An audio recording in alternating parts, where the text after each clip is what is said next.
So, a few weeks ago, I was just idly working away in the back end of the channel using the YouTube Creator Studio when I noticed something new on the dashboard, specifically in the Content tab. Now, if you don't know, the Content tab is where you'd go to get an overview of all your published videos, shorts, and live streams, but I noticed that there was a brand new tab on the header, a tab labeled Inspiration. Now, I didn't know what this was, so I clicked on it. And that was my first mistake. This tab opens up YouTube's brand new AI feature, which calls itself Inspiration, but in truth is anything but. It is just a churning vat of slop that spits out suggestions for future videos that it thinks I might want to make. And these suggestions sort of oscillate between the usual AI generated word salad nothing burgers to some truly deranged gibberish. And the weird thing is, the AI isn't using data to spread a wide net to see what's popular on YouTube right now. It's not tapping into the TTRPG zeitgeist or trying to discover hitherto unexplored topics. It is generating all these ideas based on my own videos.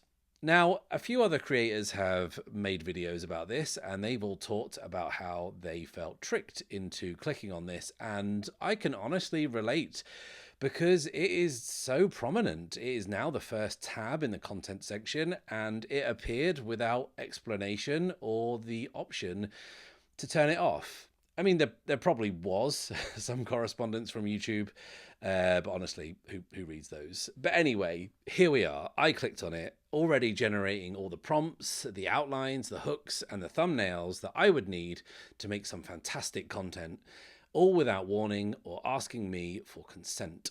But anyway, I clicked on it. That's my fault. I take full responsibility. The damage is done. More for me. But now I suppose I was now armed with AI generated suggestions for future videos. And let me tell you, the suggestions YouTube had for me were borderline insane.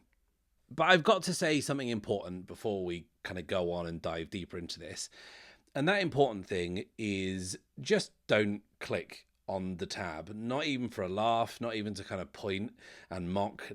Don't even do it for the yucks.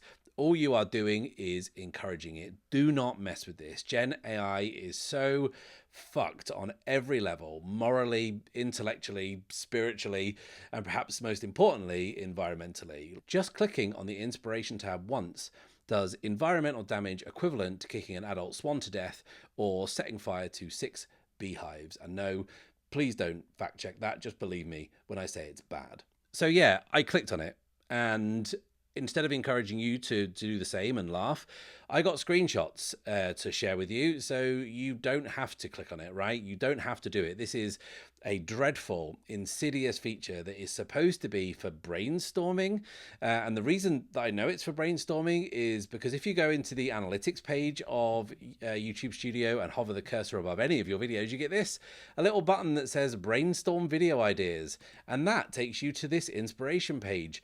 YouTube, this is not brainstorming. You took a look at my list of videos, you remixed the titles and descriptions, then suggested I remake the videos again with a different title and hoped no one would notice.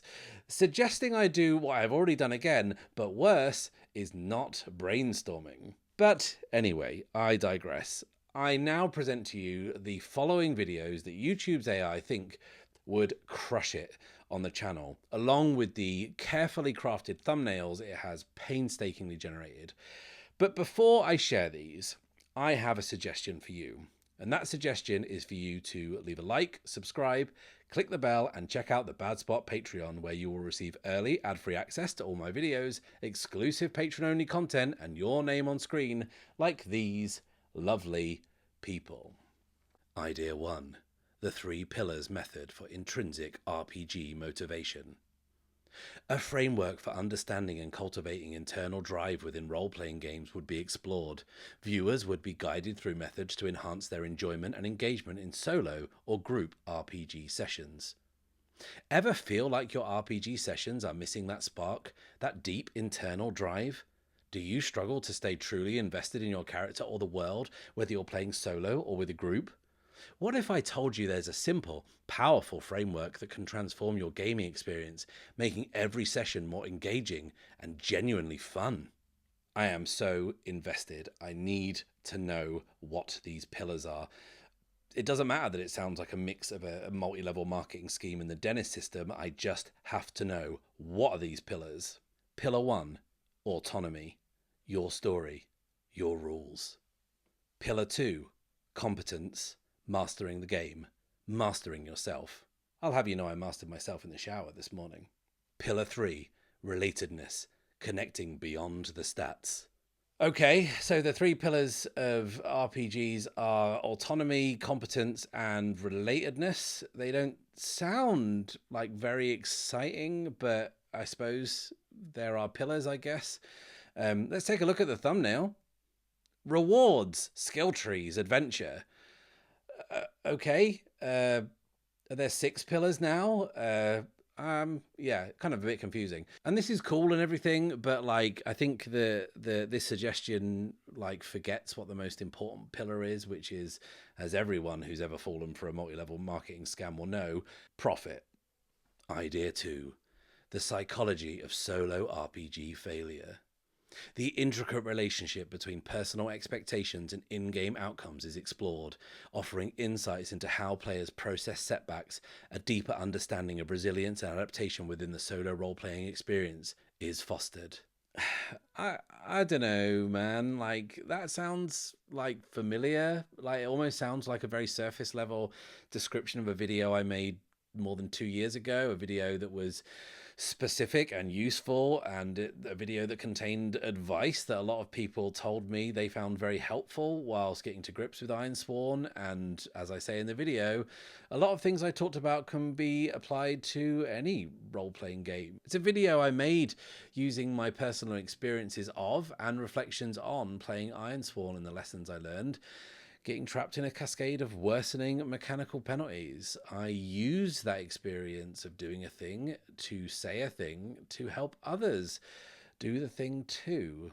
And I suppose you probably could just click a button and foster a deeper understanding of resilience, though, I guess, whatever the fuck that means. I will say this, though, like, my video, I always hated this thumbnail, like my goofy mug and a crow. Like, what the fuck's that supposed to say? Anyway, maybe YouTube's inspiration tab has a better suggestion with the thumbnail that they've generated. Okay, who the fuck are these two? Like, what are they doing? Are they recording a podcast? They're wearing headphones, but where are the mics? Why is the blonde lady holding a picture of a girl? Is this like a mistake? Is this a thumbnail for a true crime podcast about a missing child? Is that an iPad with a fax machine attachment? Like, what are they working on in this book with all these cubes and pellets? What is this strange clockwork die? Why is there a floating alien with a disembodied head pointing at the bleachers like Babe Ruth? And is that a condom? Idea 3. My essential solo RPG toolkit breakdown. A curated selection of tools and resources that are considered essential for solo role-playing game sessions are meticulously detailed. The functionality and advantages of each item are explained, providing viewers with a comprehensive understanding of how their solo RPG experience can be enhanced. Now, what have I got in my toolkit? What physical items could I possibly have? Dice? Definitely. A journal? Yes. If you have a journal, it makes sense you have like a pen or a pencil. Maybe you'd have some tarot cards or even like a Jenga tower if you really wanted to cover all bases. Well, YouTube suggestions doesn't really give us any concrete ideas of what these items might be, but it does tell us this nugget of truth about journals. Guys, journals are more than just notes. It's your story's evolving canvas, which is, I mean, that's helpful, I guess.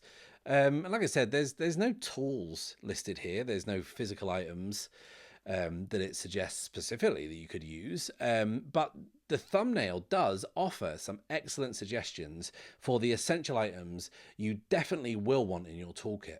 And these include a bulldog clip with little hands, eldritch weighing scales, a plant pot with a withering beetroot, kelp with a star, a mysterious inscription that reads, Beanen a pair, a haunted terminal with hands and a horn, inhabited by the spirit of a malevolent wasp, cross-section of a book, instructional slides about steeplechase, pictures of a small boy, an old-timey calculator with 2 buttons. And if you don't have an iPad, you can always use My Esdanda to look at videos of the small boy. And don't forget the one word all solo players need to remember, Opleze. And you can keep that next to your hardwired picture of grandma. So, yeah, Gen AI is fucking useless. It doesn't understand what a role-playing game is or why people play them. It doesn't understand what a character is or how to view the world through their eyes. It doesn't understand what tension or drama is. It can't explore an idea through language or play. It cannot ever be invested in a story or understand what it is to tell one. It is a machine that recognizes patterns in data and regurgitates outcomes based on those patterns. It is not a tool. It will not unlock your creativity. It will stifle and suffocate it. It will dull the parts of yourself that make you interesting and unique, that make you human. You might not feel like you have the skills to create, but you do. All Gen AI does is stop you from engaging with that creativity. And I get it.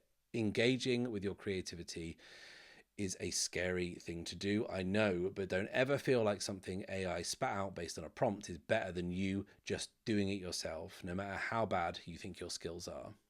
Choosing to rely on AI is real loser shit. No one is impressed. You didn't do anything. You have no skill. You are showing yourself to be functionally illiterate. A child's crayon drawing has more meaning than anything you can do with AI. It is laughable to use it and say you are a creative person. And YouTube clearly knows this feature is bad, and I know that because if you go in the inspiration tab and look, hidden down on the right hand side, right at the bottom, is a little bit of text that quietly says, AI generated content can vary in quality, may be inaccurate or inappropriate, and shouldn't be relied on for professional advice. Use discretion before you create or use ideas provided by YouTube. Send feedback. Hey YouTube, here's my feedback.